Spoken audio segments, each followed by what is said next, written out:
Welcome to Swolefam. Even though we enjoy the skirmish gameplay of Warcry and the sleek design of Spearhead, there's something to be said about fielding a big army. Hence why I started Starting Sigmar. For whoever is new to the channel or series, the mission of these videos is to make a fun and effective 1,000 point list from a specific faction. The criteria is as follows. We avoid making lists with repeat models unless unavoidable. It's boring to say, buy the same box twice and be done with it. Models need to be easily accessible either from Games Workshop or Amazon. Of course, support your local game store, but this is just for access for people who are new to the hobby. Speaking of being new to the hobby, all models suggested are in plastic because it's the easiest by far to work with and is kind of the standard in this day and age. So join me as we reclaim the mortal realms in the name of Sigmar as the Stormcast Eternals.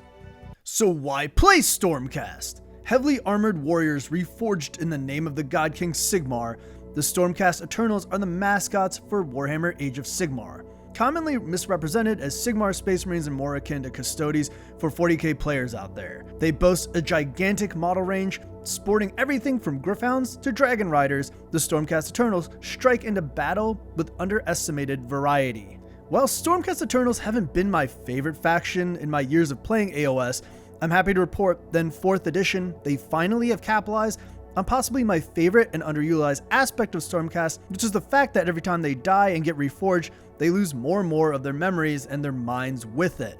Bleak yet interesting, this has been perfectly represented in the new Ruination Chamber model range, released with 4th edition's Scaventide launch box. And this adds way more depth to a faction that needed a stronger hold with its identity, ironically. So if you're looking to punish your foe with lightning strikes using an elite golden clad army, then the Stormcast Eternals are for you. Now on to the buy lists, and thankfully we're starting 4th edition off with the easiest buy lists possible for 2 Stormcast lists. Buy list number 1 is just the Spearhead box for Stormcast Eternals. That's it. And if you want to go an alternative route, buy list number 2 is the Stormcast half of the Scaventide box.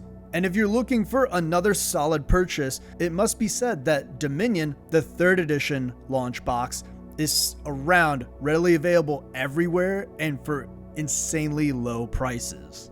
Now on to the list itself, and we're doing the Thunderhead Host battle formation, i.e. subfaction, for the Spearhead box list. This uses one single drop, and you have Yndrasta, Annihilators, Night Vexillor, Stormstrike Chariot, and a unit of Vanquishers. Being down more than 50 points is common in Age of Sigmar for newer players out there. You could shove in a unit of Gryph-hounds if you wanted to. They don't necessarily synergize with your list, and also it makes it so it's not one drop anymore, so I avoided putting that in. I just figured I'd let you guys know in case you're interested. But it's awesome to get an all-rounder beat stick list, and if you wanted to go past 1,000 points, you still have another unit of Vanquishers in that box. Now on to list number 2, and we're doing Sentinels of the Bleak Citadels, which is the new Ruination Chamber focused list.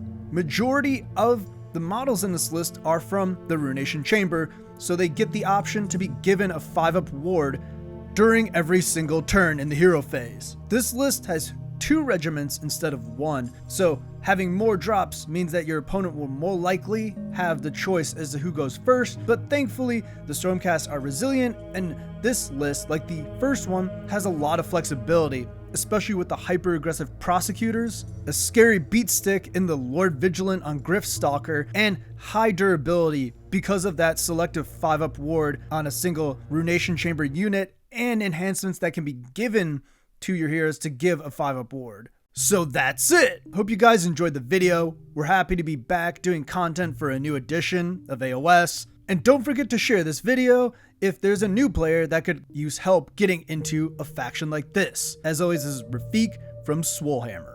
Stay swole.